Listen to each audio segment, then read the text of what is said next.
আজকে তোমাদের সেমি গভর্নমেন্টে 26 সালে কি এক্সপেক্টেড কাট অফ যেতে পারে সেটা নিয়ে একটু আলোচনা করব। তার আগে বলে নিচ্ছি, আমাদের যে প্রাইভেট মেডিকেল কলেজগুলো আছে তার সংখ্যা মোটামুটি 15টি আছে। তার মধ্যে স্টেট কোটায় 782টা সিট আছে এবং ম্যানেজমেন্ট কোটায় 1568টা সিট আছে। অর্থাৎ 150টি সিটের কলেজে 1/3 হয় স্টেট কোটা, যার রেটটা একটু কম থাকে, এবং বাকিটা হয়ে যায় ম্যানেজমেন্ট কোটা। এবার সিট সংখ্যাটা বলা হলো, এর কাট অফ নিয়ে যদি আলোচনা করা হয় তাহলে একটু বিশদভাবে না বললে তোমাদের একটু অসুবিধা হতে পারে। দেখো, স্টেট কোটা কাট অফটা সেমন কিছু কমে না, মেডিকেল আমাদের সরকারি মেডিকেল কলেজ থেকে সেমন কিছু কমে না, তাও খারাপও কম থাকে না। First round, second round, third round, এই 3টে রাউন্ডের মধ্যে তুমি ভর্তি হওয়ার আপ্রাণ চেষ্টা করবে, কেননা তারপর যে রাউন্ডগুলো হয় অনেক সময় নেয়। লাস্ট ইয়ারে জানুয়ারি মাসে, মানে এই 26 সালের জানুয়ারি মাসে প্রায় 10-15 তারিখে টোটাল কাউন্সিলিংটা শেষ হয়, প্রায় 6টি রাউন্ড হয়। এই 3টে রাউন্ডে অস্বাভাবিকভাবে এর কাট অফ কমে যায়। স্টেট কোটাও বলো, ম্যানেজমেন্ট কোটাই বলো, তোমরা ইতিপূর্বেই জানো মোটামুটি সমস্ত খরচ মিলিয়ে কম বেশি স্টেট কোটাতে 50 লাখের মতন লাগে।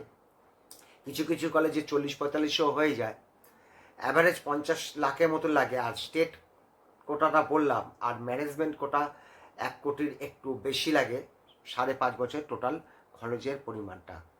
আজকে কাট অফ নিয়ে বলবো। দেখো, গতবার ফার্স্ট রাউন্ড থেকে একদম ফাইনাল রাউন্ড যদি দেখো তাহলে কিন্তু প্রায় 30-40 নম্বর কাট অফ কমেছিল।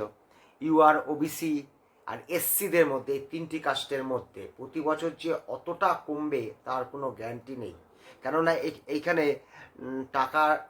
টাকাটাই মেন ব্যাপার। সেই জন্য হয়তো কাট অফটা এক এক বছর যেতে এক এক এক এক বছর এক এক রকম কাট অফ যায়। যদি একটুখানি তোমার ডিটেলসে বলি, দেখো, ফার্স্ট রাউন্ডে 25 সালে ইউআরদের 488 কাট অফ গিয়েছিল, যেখানে সরকারি মেডিকেল কলেজে ফার্স্ট রাউন্ড ছিল 508-এর মতন, প্রায় 20 কম ছিল। ফার্স্ট রাউন্ডের কথাটা বলছি। আর ওবিসি এ আর বি গতবার ছিল, এতে 474, মানে 14টি নম্বর কম, এবং বি 480, 8টি নম্বর কম। ইডাব্লিউএস 394 গেছিল ফার্স্ট রাউন্ড, আর এসসি ফার্স্ট রাউন্ড গেছিল 390, আর এসটি 113। আর স্পেশাল রাউন্ড উপরে লিখে দিয়েছি 1 এবং 2, তাতে ইউআরদের কাট অফ প্রায় আরও 25 কমে যায়। অর্থাৎ যে সরকারি গভর্নমেন্ট মেডিকেল যদি লাস্ট রাউন্ড 505 যায়, এখানে 463 গিয়েছিল, অর্থাৎ প্রায় 42টি নম্বর কম। ওবিসিদের যদি দেখো প্রায় 45টি নম্বর কম। সরকারি মেডিকেল কলেজ 501 থেকে যদি তুমি 456 বিয়োগ করো, এইবার ইডাব্লিউএস দেখো প্রায় এখানে 393 গেছিল, যেখানে গভর্নমেন্ট মেডিকেল কলেজে তোমার গেছিল 452, এখানে প্রায় তুমি 59টি নম্বর কম। আর এসসি দেখো 419 গেছিল সরকারিতে, এখানে 352, প্রায় 67টি নম্বর কম। এরম একটা কাট অফ গিয়েছিল গতবার। তাহলে এবছর কেমন আমি এক্সপেক্ট করছি? 26 সালে যদি ফার্স্ট রাউন্ডটা যদি ধরো, আমি মনে করছি 505 যেতে পারে, আর ওবিসি 500-র মতন যেতে পারে, ইডাব্লিউএস 420, এসসি 418-র মতন এসসি যেতে পারে। মোটামুটি এরকম ধরনের কাট অফ যেতে পারে ফার্স্ট রাউন্ড। সেকেন্ড, থার্ড রাউন্ডে আরও অনেকটাই কমবে। এটা ফার্স্ট রাউন্ডের বললাম।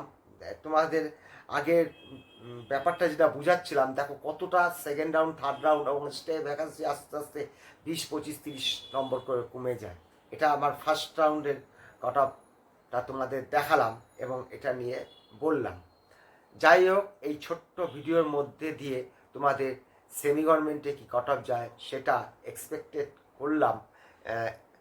যদিও এই এক্সপেক্টেড নাও কাজে লাগতে পারে। এবার সিট কিন্তু সেমি গভর্নমেন্টে বাড়ার কথা আছে, সেমন ধরনের ফাইনাল কোনো খবর নেই, কিন্তু সিট বাড়বেই। বাড়লে তাহলে কাট অফ কিন্তু আরও অনেকটাই নিচে নেমে যাবে। অর্থাৎ সেমি গভর্নমেন্টে প্রেডিকশনটা ওরকম হয় না, মোটামুটি এমন একটা ধরে নেবে ফার্স্ট রাউন্ডের ক্ষেত্রে যতটা পারো থার্ড রাউন্ডের মধ্যে ভর্তি হয়ে নিও, নাহলে গতবারের মতন যদি হয়ে যায় পরের বছরে জানুয়ারি মাসে 10-15 তারিখ অবধি কাউন্সিলিংটা চলেছিল। এটা একটু মাথায় রাখবে। এই বলেই আজকে ভিডিওটা শেষ করলাম। সকলেই ভালো থেকো।